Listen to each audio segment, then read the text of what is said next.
ശ്രീ സേനാപതി വേണു, അത് അതുകൊണ്ട് എങ്ങനെയാണ് ഈ ഒരു വിഷയത്തെ നമ്മൾ വിലയിരുത്തേണ്ടത്? ഇന്ത്യ മുന്നണി ഇങ്ങനെ ഇനി നിലനിൽക്കാൻ കഴിയുമോ? അതിൽ കോൺഗ്രസ് മാത്രമായി അവശേഷിക്കുമോ?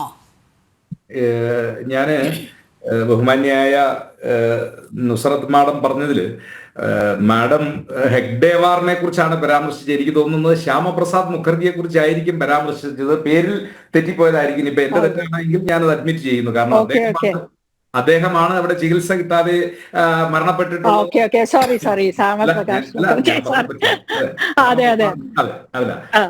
ഇനി അല്ല, മാഡം പറഞ്ഞ ഒരു കാര്യത്തിൽ RSSനോടുള്ള വിരോധം എന്ത് എന്ന് ചോദിച്ചാൽ അത് ഞങ്ങൾ അടിസ്ഥാനപരമായ കാര്യം ഞാന് അതിന് ഉപോത്ബലകമായിട്ട് പറയാൻ വിചാരധാര പുസ്തകത്തിന്റെ 2ാം പതിപ്പ്, അത് P. മാധവ്ജിയുടെ പരിഭാഷയാണ്. അതിന്റെ 29ാം പേജിലെ 2ാം ഖണ്ഡിക, ഹിന്ദുക്കളുടെ ദേശീയ ജീവിതത്തെ പുനഃസംഘടിപ്പിക്കുക എന്ന രാഷ്ട്രീയ സ്വയംസേവക സംഘം സ്വീകരിച്ചിട്ടുള്ള കൃത്യം ലോകാഐക്യത്തിന്റെയും മാനവരാശിയുടെയും നന്മയും ആശയവുമായി എത്രത്തോളം പൊരുത്തപ്പെടുന്നുവെന്ന ചോദ്യമാണ് സ്വാഭാവികമായി ഇപ്പോൾ നമ്മുടെ മുമ്പാകെ പൊന്തി വരുന്നത്. എന്ന് പറഞ്ഞാൽ ഹിന്ദുക്കളുടെ ദേശീയ ജീവിതത്തെ പുനഃസംഘടിപ്പിക്കുക എന്ന ആശയം ഞങ്ങൾ അവിടെയാണ് മാഡം ഇതുമായിട്ട് വിയോജിക്കുന്നത്. ഹിന്ദുക്കളുടെ അത് ഞാൻ ചോദിക്കാം. അപ്പൊ ഹിന്ദുക്കളുടെ ദേശീയത പറയുമ്പോ അത് തകർക്കപ്പെട്ടിട്ടില്ലേ? മുഗൾ സാമ്രാജ്യം ഇവിടെ വന്ന് ഭരിച്ചപ്പോ എന്തൊക്കെ തകർക്കപ്പെട്ടിട്ടുണ്ട്?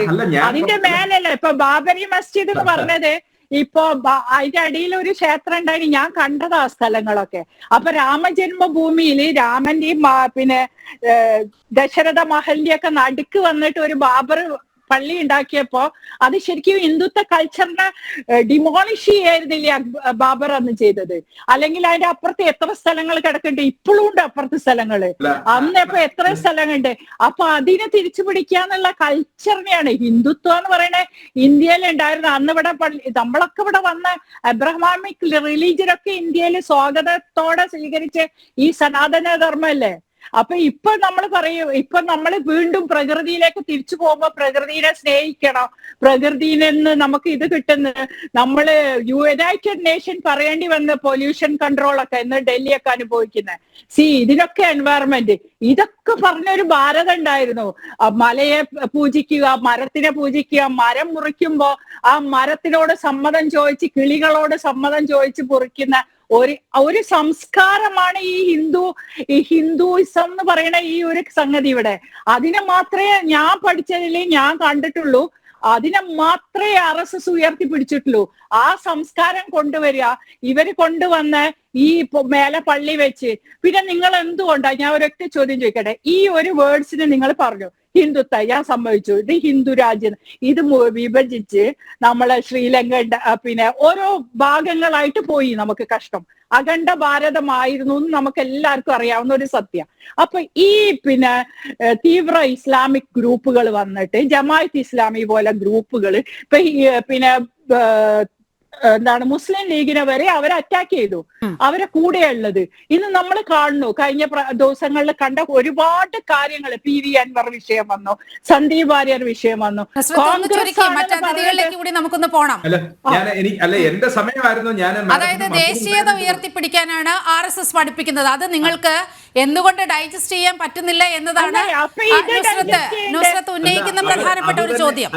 അത് തന്നെയാണ് ഇത് പറയുമ്പോ ഇവര് ഈ തീവ്രവാദ AP ഉസ്താദ് വിളിച്ച പരിപാടിക്ക് ഇവര് പോകും, പാണക്കാട് വിളിച്ച പരിപാടിക്ക് പോകും.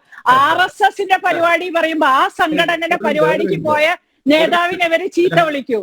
ഇവിടെയൊക്കെ പോവാങ്കിൽ അത് സേനാപതി വേണു മറുപടി പറയട്ടെ. മറ്റതിഥികളിലേക്ക് കൂടി നമുക്ക് പോകേണ്ടതുണ്ട്. അതുകൊണ്ടാണ് മാഡം കൂടുതൽ സംസാരിച്ചുകൊണ്ടാണ്. അപ്പൊ ഞങ്ങൾ പറഞ്ഞത് ഈ RSSന്റെ ഈ ആശയത്തിൽ ഹിന്ദുക്കളുടെ ദേശീയ ജീവിതത്തെ പുനഃസംഘടിപ്പിക്കുക എന്ന് പറയുമ്പോൾ ഇന്ത്യയിൽ മറ്റ് ജനവിഭാഗങ്ങളുണ്ടല്ലോ, അവർ സ്വാഭാവികമായിട്ട് ഇവിടെ വന്നല്ലോ. ഇപ്പൊ ചരിത്രത്തെ നമുക്ക് ആർക്കും തിരുത്താൻ പറ്റത്തില്ല.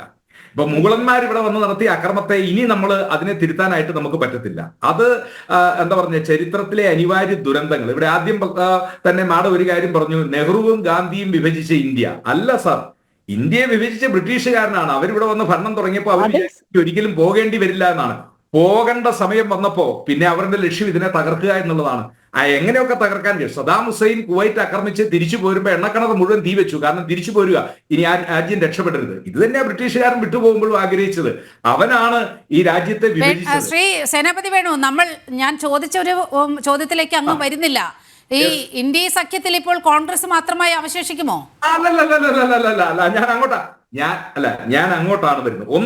ഒന്ന് നമ്മൾ മനസ്സിലാക്കേണ്ടത്, ഇന്ത്യ സഖ്യത്തിൽ, നിങ്ങൾ ഇന്ത്യ എന്ന് പറയുന്നു, ആ സഖ്യത്തിലുള്ളത് വ്യത്യസ്തങ്ങളായ വ്യത്യസ്ത ആശയങ്ങളുള്ള രാഷ്ട്രീയ പാർട്ടികളാണ്. ഇപ്പൊ സനാതന ധർമ്മത്തിനെതിരെ പ്രസംഗിക്കുന്നതാണ്, അത് എന്താ പറഞ്ഞ കൊറോണ പോലെയാണെന്ന് പ്രസംഗിച്ച ഉദയനിധി സ്റ്റാലിനുള്ള പാർട്ടിയാണ് DMK എന്ന് പറയുന്നത്. ഞങ്ങൾ ഇന്ത്യ സഖ്യത്തിന്റെ രൂപീകരണം എന്ന് പറഞ്ഞാൽ ചേരാവുന്ന അല്ലെങ്കിൽ യോജിക്കാവുന്ന മേഖലകളിൽ യോജിച്ചുകൊണ്ട് പ്രവർത്തിക്കുന്ന വിവിധ രാഷ്ട്രീയ പാർട്ടികളാണ്.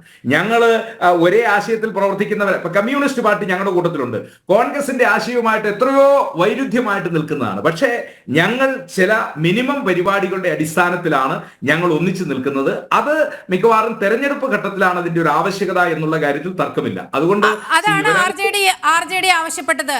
ഇത് തെരഞ്ഞെടുപ്പ് സഖ്യത്തിന് വേണ്ടി ഉണ്ടാക്കിയതാണ് എന്നുണ്ടെങ്കിൽ ഇതിനെ അങ്ങ് പിരിച്ചുവിടണം എന്ന് ഈ സഖ്യത്തിൽ നിന്നും ആവശ്യമുയർന്നത് അതുകൊണ്ടാണ്. നേരത്തെ തന്നെ TMC കോൺഗ്രസുമായി ഇക്കാര്യത്തിൽ ഭിന്നത നിലനിൽക്കുകയാണ്. മമതയെ പിന്തുണച്ചുകൊണ്ട് ലാലു പ്രസാദ് യാദവ് വരുന്ന അവസ്ഥയുണ്ട്. ഇപ്പോൾ ഏറ്റവും ഒടുവിൽ ശരത് പവാർ കൂടി ഈ ഇന്ത്യ സഖ്യത്തെ വിട്ടുപോകുന്ന ഒരവസ്ഥയുണ്ട്. അതിനെ സമഗ്രമായ ആ സാഹചര്യം ഒന്ന് വിലയിരുത്തേണ്ടതുണ്ട്.